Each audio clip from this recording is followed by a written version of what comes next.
अरस्तु के दास्ता संबंधी विचारों के अंतर्गत हमने इससे पहले के लेक्चर में अध्ययन किया था कि अरस्तु दास प्रथा का समर्थन करता है और अरस्तु ने दास प्रथा के पक्ष में जो तर्क दिए थे उन पर विस्तार पूर्वक चर्चा की थी। आज इस लेक्चर में हम अध्ययन करने जा रहे हैं कि अरस्तु ने दास्ता के कौन कौन से प्रकार बताए हैं और अरस्तु के दास प्रथा संबंधी विचारों की जो आलोचना हुई है उस आलोचना को भी हम इस लेक्चर में डिस्कस करने जा रहे हैं। तो सर्वप्रथम हम बात करते हैं दास्ता के प्रकार की। अरस्तु जब दास प्रथा का समर्थन करता है तो दास प्रथा का समर्थन करते हुए वह हमें बताता है कि दास प्रथा प्राकृतिक है। ईश्वर ने ही मनुष्य में भेद उत्पन्न किए हैं। कुछ मनुष्य स्वभाव से ही शासन करने के लिए जन्म लेते हैं और कुछ मनुष्य दास बनने के लिए जन्म लेते हैं। तो इस आधार पर अरस्तु ने दास्ता के दो प्रकार बताए हैं। जो पहला प्रकार है वो कहलाता है स्वाभाविक दास्ता। जैसा मैंने आपको अभी बताया कि अरस्तु का कहना है कि कुछ व्यक्ति जन्म से ही मंदबुद्धि होते हैं, अयोग्य और अकुशल होते हैं। तो जो व्यक्ति जन्म से ही मंदबुद्धि, अयोग्य और अकुशल हैं वे व्यक्ति दास बनने योग्य हैं। और अरस्तु का मानना है कि प्रत्येक राज्य में इस प्रकार की दास्ता देखने को मिलती है और ऐसे दासों को अरस्तु स्वाभाविक दास्ता के अंतर्गत रखता है। इसी तरह दास्ता का वो दूसरा प्रकार भी बताता है, उसे कहा है कानूनी दास्ता। देखिए, अरस्तु ने मुख्य समर्थन तो स्वाभाविक दास्ता का ही किया है, इसके पक्ष में उसने तर्क भी दिए हैं, लेकिन एक वो कानूनी दास्ता का भी समर्थन करता है। कानूनी दास्ता से अभिप्राय ऐसे लोगों से है जो युद्ध में विजयी राज्य द्वारा जो सैनिक बंदी बना लिए जाते हैं, यानी कि युद्ध के समय एक राज्य का पराजित होना और एक राज्य का जीतना स्वाभाविक है। तो जो राज्य पराजित होता है उसके सैनिकों को बंदी बना लिया जाता है, तो वो बंदी दास बना दिए जाते हैं। तो ऐसे दास स्वाभाविक दास्ता की श्रेणी में नहीं आते। ऐसे दासों को अरस्तु कानूनी दास्ता के अंतर्गत रखता है। लेकिन अरस्तु का यह विचार भी जातिगत अहंकार से प्रेरित है। अब अरस्तु क्या कहता है कि यद्यपि जो राज्य युद्ध में पराजित हो जाता है, जिस राज्य के सैनिक बंदी बना लिए जाते हैं, उन सैनिकों को दास बना देना चाहिए। इसके कहता दो फायदे होंगे कि जो सैनिक होंगे वो वीरता का प्रदर्शन करेंगे और युद्ध में पराजित होना नहीं चाहेंगे। तो इस कारण से जो राज्य युद्ध में पराजित हो जाता है, जिसके सैनिक दास बना दिए जाते हैं, लेकिन अरस्तु कहता है कि जो यूनानी लोग हैं, कहते वो यदि युद्ध में पराजित भी हो जाते हैं तो भी उनको दास नहीं बनाया जा सकता। ठीक है, एशिया अफ्रीका के देश वो पराजित होते हैं तो वो लोग दास बनने की श्रेणी में आते हैं, ऐसा अरस्तु का मानना है। लेकिन अरस्तु कहता है कि यदि यूनानी लोग पराजित भी हो जाते हैं तो भी वो दास्ता की श्रेणी में नहीं आते, क्योंकि प्रकृति ने उन्हें दास नहीं बल्कि स्वामी बनने के लिए पैदा किया है। तो ये थे अरस्तु के दास प्रथा संबंधी विचार। वो अपने विचारों में दास प्रथा का खुलकर समर्थन करता है। वो बताता है कि दास कौन लोग हैं और साथ में कि दास्ता कितने प्रकार की होती है। अब जब हम अरस्तु के दास प्रथा संबंधी विचारों का अध्ययन करते हैं, उसमें हमें उसका जातिगत अहंकार भी नज़र आता है और उसके विचारों में कहीं ना कहीं क्रूरता भी नज़र आती है कि वो व्यक्ति को दास बनाने का समर्थन कर रहा है और उसके पक्ष में तर्क कारण भी दे रहा है। लेकिन यदि हम अरस्तु के दास प्रथा संबंधी विचारों का अध्ययन करते हैं तो अरस्तु ने दासों के लिए कुछ ऐसी व्यवस्थाएं की हैं जिस कारण से दासों का शोषण न हो सके। तो कौन कौन सी व्यवस्थाएं की हैं उसको हम अभी अध्ययन करेंगे। पहला वो कहता है कि दासता प्राकृतिक है, ना कि वंश परंपरा पर। इससे क्या अभिप्राय है अरस्तु का? कहते हैं कि जो व्यक्ति जन्म से मंदबुद्धि, अयोग्य, अकुशल है, उनको दास बना देना चाहिए, लेकिन यह नहीं कि दास का बेटा दास ही बने। यहाँ उनके बच्चों को यदि वो योग्य हैं तो वो उनको दासता से मुक्त कर देता है। तो एक तरह से ये मानवीय व्यवस्था उसने दासों के लिए की है कि यदि जो व्यक्ति दास है उस दास के संतान दास बने ऐसा जरूरी नहीं है। यदि उसकी संतान गुणवान है तो वो व्यक्ति दास बनने योग्य नहीं है। ऐसे योग्य और बुद्धिमान व्यक्तियों को दासता से मुक्त कर देना चाहिए। सेकंड कहता है अरस्तु कि स्वामी को दास के प्रति किसी भी प्रकार का अत्याचार या क्रूर व्यवहार नहीं करना चाहिए। कहते देखिए उनकी मजबूरी है, वो दास बने हुए हैं। स्वामी को यह मानना चाहिए कि जिस प्रकार वो अपने शरीर के अंगों की देखभाल करता है तो दास भी उनके शरीर के उस अंग के ही समान है। तो जैसा वो अपने अंग के साथ व्यवहार करता है वैसा व्यवहार उसे दासों के साथ करना चाहिए। अर्थात स्वामी को दासों के साथ किसी प्रकार का अत्याचार या क्रूरता का व्यवहार नहीं करना चाहिए। एक और बात कह रहा है अरस्तु कि स्वामी को अपने दासों को यह वचन देना चाहिए कि यदि वे अच्छा कार्य करेंगे तो वह उनको मुक्त कर देगा। देखिए यहाँ भी विरोधाभास आता है। एक तरफ वो कह रहा है कि मंदबुद्धि, अयोग्य, अकुशल व्यक्ति दास बनने योग्य, उनमें विवेक शून्य होते हैं, विवेक होता ही नहीं। जिनके लिए वो मंदबुद्धि शब्द यूज़ कर देता है तो ये मानकर चलिए वो प्राकृतिक रूप से भी वो भी तो जो जन्म से ही मंदबुद्धि है तो उनमें बुद्धि का विकास कैसे हो जाएगा। लेकिन अब अरस्तु कहता है कि यदि वो अच्छा कार्य करते हैं तो उनको पूरी उम्र के लिए दास बनाना जरूरी नहीं है, उनको दासता से मुक्त कर देना चाहिए। और साथ में ये और कहता है कि दासों से उतना ही कार्य करवाना चाहिए जितना कार्य करने की उनमें क्षमता हो, अर्थात शारीरिक रूप से उनका शोषण नहीं करना चाहिए। साथ ही अरस्तु दासों की संख्या बढ़ाने के पक्ष में नहीं है, उनकी संख्या आवश्यकता अनुसार ही रखनी चाहिए। जितनी आवश्यकता है उतने दास रखने चाहिए, बिना वजह दासों की संख्या में वृद्धि नहीं करनी चाहिए। और जब स्वामी की मृत्यु हो जाती है तो जो उसके अधीन दास काम कर रहे होते हैं उन दासों को दासता से मुक्त कर दे। अब ये सारे जो विरोधाभास आ रहे हैं इनको हम आलोचना में डिस्कस करेंगे। जब वो मंदबुद्धि हैं, अयोग्य हैं, वो अपना पालन पोषण नहीं कर सकते, उन्हें अपने स्वामी की ज़रूरत है, तो जब स्वामी की मृत्यु हो जाती है तो उन दासों को दासता से कैसे मुक्त किया जा सकता है। और जब वो मंदबुद्धि है, विवेक शून्य है, तो वो अपना भरण पोषण किसके पास करेंगे। इन प्रश्नों का उत्तर अरस्तु हमें नहीं देता।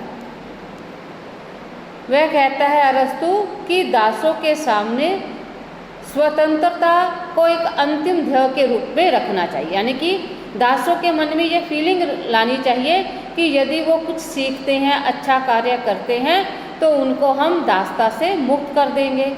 और कहते जैसे जैसे एक दास अपने बौद्धिक स्तर को ऊंचा उठाता जाएगा वैसे वैसे ही उनका मुक्ति मार्ग प्रशस्त होता जाएगा। तो कहने का अभिप्राय क्या है कि एक तरफ तो अरस्तु दासता का समर्थन करते हुए कहता है कि दासता प्राकृतिक है, स्वाभाविक, ईश्वर नहीं कहता, मनुष्य मनुष्य में भेद उत्पन्न किया है। यानी कि हम दास को दास नहीं बना रहे, ईश्वर ही कुछ व्यक्तियों को मंदबुद्धि हष्टपुष्ट बनाकर भेजता है और वो व्यक्ति दास बनने के लायक हैं।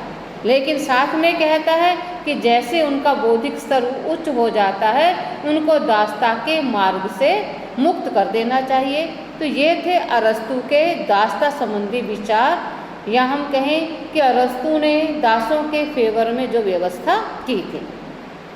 अब जब हम अरस्तु के दासता संबंधी विचारों का विस्तार से अध्ययन कर चुके हैं तब ऐसे बहुत सी बातें हमारे मन में भी आती हैं और अनेक विचारकों ने अरस्तु के दासता संबंधी विचारों की खुलकर आलोचना की है। अब हम आलोचना के मुख्य बिंदुओं को डिस्कस करने जा रहे हैं। पहली आलोचना है कि दास प्रथा अप्राकृतिक। देखिए, ईश्वर मनुष्य में ऐसा भेद नहीं बनाता कि कुछ व्यक्ति दास बन जाएं और कुछ व्यक्ति उनके मालिक बन जाएं। देखिए, स्वाभाविक रूप से कुछ व्यक्ति अधिक योग्य होते हैं या कहें कि कुशाग्र बुद्धि के होते हैं और उनकी तुलना में कुछ व्यक्तियों में कम बुद्धि होती है। लेकिन देखा जाए प्रत्येक व्यक्ति में कोई ना कोई स्पेशल विशेष योग्यता होती है। हम यह नहीं मान सकते कि जो केवल पढ़ने लिखने में इंटेलिजेंट है वो हर फील्ड में ही इंटेलिजेंट हो, ऐसा जरूरी नहीं है। तो मनुष्य में विभिन्नता तथा बुद्धि की कुशाग्रता में अंतर होते हुए भी एक समानता है, और वो समानता क्या है कि वो मानव है। और मानव के बीच में इस तरह का भेद नहीं किया जा सकता कि एक का जीवन तो हम पशु तुल्य बना दें, उनको दास बना दें, और दूसरे वर्ग को हम उनका मालिक बना दें। तो जिस तरह से अरस्तु ने अपने दास प्रथा संबंधी विचारों को रखा है, तो कुछ विचारकों का तो यहाँ तक कहना है कि उसने राजनीति शास्त्र का अपमान किया है। सेकंड आलोचना है कि मानव समूह का विभाजन संभव नहीं है। अब हम खुद देखें कि मानव का विभाजन कैसे किया जा सकता है। जो बच्चा जन्म लिया है, जिस बच्चे ने, जैसा कि मैंने आपको अभी बताया है कि मान लीजिए एक व्यक्ति में बौद्धिक रूप से वो अधिक तीव्र उसकी बुद्धि नहीं है, लेकिन उसमें अनेक और कार्य करने की योग्यता है। कोई व्यक्ति अच्छा मकान बना लेता है, कोई अच्छा फर्नीचर बना लेता है। तो इस आधार पर मानव समूह का विभाजन किस आधार पर किया जाए, योग्यता के मापदंड क्या हो सकते हैं, इस बारे में अरस्तु हमें कुछ भी नहीं बताता। वह तो मानव समूह को दो वर्गों में विभाजित करता है, जो कि व्यवहार में संभव नहीं है।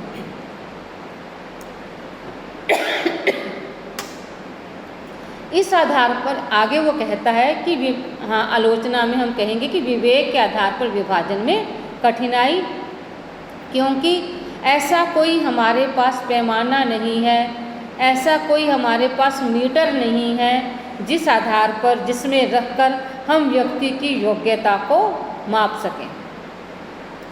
किस आधार पर व्यक्ति के ब्रेन की जांच होगी, ये हमें अरस्तु नहीं बताता। तो विवेक के आधार पर भी विभाजन में कठिनाई आएगी। जातिगत अहंकार तो हमें दिखाई देता है, बड़ा जोर देकर कहता है अरस्तु कि जो युद्ध में पराजित हो जाते हैं उनके सैनिक दास बनने लायक हैं, लेकिन साथ में कह देता है कि जो यूनानी है, यूनानी चाहे युद्ध में भी पराजित हो जाए वो दास नहीं बन सकते। कहते जो यूनानी लोग हैं वो स्वभाव से ही मालिक बनने के लिए पैदा हुए हैं, दास बनने के लिए पैदा नहीं हुए। अरस्तु कहता है कि विदेशियों को यूनानियों की सेवा करने दो, वे दास है, यूनानी स्वतंत्र है। अरस्तु के इस विचार की तीव्र आलोचना होती है, कटु आलोचना होती है। ये कहा जाता है कि अरस्तु एशिया अफ्रीका साइड के जो व्यक्ति हैं उनके लिए स्पष्ट कहता है कि वो दास हैं, और यूनानियों के लिए कह देता है कि वो स्वतंत्र पैदा हुए हैं, वो मालिक हैं, वो कभी दास नहीं बनाए जा सकते। उनकी बुद्धि भी कभी मंद बुद्धि वो नहीं होते, वो हमेशा कुशाग्र बुद्धि लेकर ही पैदा होते हैं। तो ऐसी कुछ बातें हैं विरोधाभासपूर्ण जिसमें उसका जातिगत अहंकार दिखाई देता है। दास को पशुवत बनाने का विचार। अब वो दासों को क्या कहता है कि जब आप दास बनकर अपने मालिक की सेवा करते हो तो दास को अपना व्यक्तित्व स्वामी के व्यक्तित्व में विलीन कर देना चाहिए। यानी कि दासों का अपना व्यक्तित्व, अपनी पर्सनैलिटी कुछ भी नहीं है। अरस्तु का कहने का अभिप्राय है कि दासों का जन्म तो मालिकों की सेवा करने के लिए ही होता है। तो इस तरह हम कह सकते हैं कि अरस्तु ने दासों को पशुओं की श्रेणी में लाकर खड़ा कर दिया। यही नहीं, अरस्तु दासों व पशुओं के कार्यों में अंतर भी नहीं करता। जो कार्य पशु कर रहे हैं, सिमिलर से कार्य वो दासों को भी करने के लिए कह देता है। तो इस आधार पर हम कह सकते हैं कि अरस्तु ने दास को पशुओं के बराबर लाकर खड़ा कर दिया है। शारीरिक श्रम की उपेक्षा। देखिए, वो शासक किसको बनाता है? जो विधि निर्माण संबंधी कार्य और न्यायिक कार्यों में भाग ले सकते हैं। यह हम कह सकते हैं कि जो एक पढ़ा लिखा आदमी है, ठीक है, वो व्यक्ति मालिक बनने के लिए पैदा हुआ है, उस व्यक्ति के हाथ में देश की बागडोर है। लेकिन जो व्यक्ति शारीरिक श्रम करता है, उस व्यक्ति को तो अरस्तु नागरिकता की श्रेणी में भी नहीं रखता।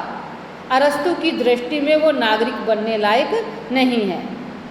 तो एक तरह से, और जो शारीरिक श्रम करते हैं, और मान लीजिए अरस्तु को ऐसा प्रतीत होता है कि उनमें बुद्धि कम है, तो उनको वो दासों की श्रेणी में खड़ा कर देता है। तो अरस्तु, और साथ में क्या कहता है अरस्तु, कि जो शारीरिक रूप से हष्ट-पुष्ट हैं और मंदबुद्धि के होते हैं वो, ठीक है, जो पढ़ा लिखा इंटेलिजेंट व्यक्ति है, कुशाग्र बुद्धि का व्यक्ति है, वो थोड़ा दुबला पतला होता है। तो अरस्तु के ये विचार अत्यंत हास्यास्पद लगते हैं। देखिए, प्रकृति स्वस्थ और पुष्ट व्यक्ति शरीर केवल दासों को देती है और दुर्बल शरीर केवल स्वामी वर्ग को देती है। ऐसे विचार ही हास्यास्पद लगते हैं, जिनको न तो पहले स्वीकार किया जा सकता था और इन विचारों को आज भी स्वीकार नहीं किया जा सकता। और अंत में हम कह सकते हैं कि अरस्तु के विचार विरोधाभास से पूर्ण हैं। वो मैं अभी आपको स्टार्टिंग में भी बता चुकी हूँ कि एक तरफ तो कहता है अरस्तु कि क्योंकि दास मंद बुद्धि के हैं, उनमें अकुशलता है, अयोग्यता है, वो अपना पालन पोषण भी नहीं कर सकते, वो अपना विकास नहीं कर सकते, इसलिए वो दास बनने योग्य हैं और उन दासों को स्वामी के अधीन कर देना चाहिए। और दूसरी ओर वो उनके नैतिक विकास की बात करता है। अरस्तु बार बार कहता है कि यदि ये दास लंबे समय तक अपने स्वामियों के अधीन काम करते तो उनमें बुद्धि का विकास हो जाएगा। एक तरफ कहता है कि ये दासों के विकास के लिए ज़रूरी है कि वो स्वामियों के अधीन रहकर कार्य करें, और दूसरी तरफ कहता है कि यदि स्वामी की मृत्यु हो जाती है तो मृत्यु के पश्चात उसके दासों को मुक्त कर देना चाहिए। तो ऐसी बहुत सी बातें हैं जो विरोधाभास से पूर्ण हैं। तो इस आधार पर हम कह सकते हैं कि अरस्तु के दासता संबंधी विचारों का ना तो प्राचीन काल में कोई औचित्य है, ना ही आज ही कोई औचित्य है। हाँ, इतना अवश्य है कि प्राचीन काल में या अरस्तु के समय में यूनान में दास प्रथा प्रचलित थी और ये दास खेतीबाड़ी का काम करते थे, इस कारण घरेलू कार्य करते थे। इस कारण जो स्वामी वर्ग के लोग थे उनके पास पर्याप्त अवकाश और समय उन्हें मिल जाता था और उस समय में वो राज्य कार्यों में भाग ले सकते थे। लेकिन अरस्तु जो दासों का विभाजन करता है और ये बताता है कि दास किस आधार पर बनते हैं, वो विचार किसी को भी स्वीकार्य नहीं है। चलो हम ये मान लें कि मंद बुद्धि का जो बालक है, ठीक है, जिसमें बुद्ध विवेक शून्य है, जो बच्चा अपने शरीर अपने बारे में ही नहीं जानता, वो इस स्वामी वर्ग की अधीनता कैसे स्वीकार कर लेगा। जो आज भी हम देखते हैं कि कई ऐसे मंद बुद्धि बच्चे या बालक हैं, तो उनके देखभाल के लिए कितनी एफर्ट्स करने पड़ते हैं, उनकी विशेष रूप से देखभाल करनी पड़ती है। लेकिन अरस्तु कहता है कि उनको स्वामियों के अधीन कर दो, उनसे पशुवत कार्य ले लिए जाए, ठीक है, उनको दास बना दिया जाए। जो कोई पेरेंट्स अपने बच्चे को किसी का दास कैसे बना देगा, उस बच्चे को जिसको एक स्पेशल केयर की आवश्यकता है। तो अरस्तु के दासता संबंधी विचारों का कोई भी औचित्य नहीं है। तो यही अरस्तु के दासता संबंधी विचार समाप्त होते हैं। मैंने आपको 2 लेक्चर के माध्यम से अरस्तु के दास्ता संबंधी विचारों को स्पष्ट करने का प्रयास किया है। फर्स्ट लेक्चर में बताया है कि दास्ता से क्या अभिप्राय है और अरस्तु उनका समर्थन किस आधार पर करता है। सेकंड में बताया है कि दास्ता के क्या प्रकार हैं और दास्ता के विचारों की आलोचना किन आधारों पर की गई। धन्यवाद।